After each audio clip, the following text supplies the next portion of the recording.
saluda cordialmente Miss Norma. Hoy vamos a trabajar el ámbito estimulación del lenguaje, la granja de los animalitos, ¿ok? Bueno, vamos a necesitar un espacio en casita despejado a nuestro pequeño y varios muñequitos de peluche o de los que tengan de animalitos. ¿Para qué? Para que nuestro pequeño trate de emitir el sonido de ellos, ¿ok?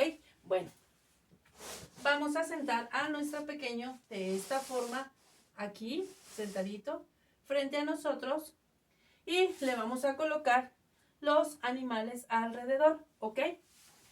Así. Y le mostraremos cómo hace el sonido los animales, ¿ok? Bueno, por ejemplo, empezamos. Esta es una vaca. La vaca hace vaca, ¿ok? Vaca.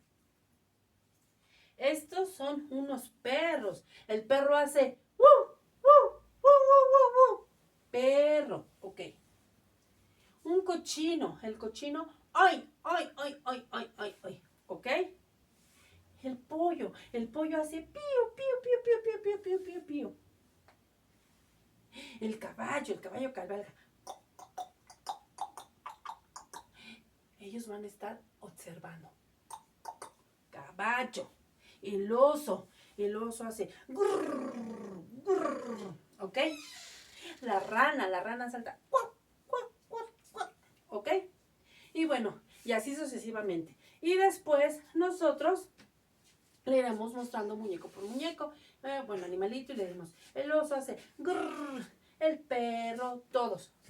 Y vamos a tratar de que nuestro pequeño trate de imitar los sonidos que hace cada animal.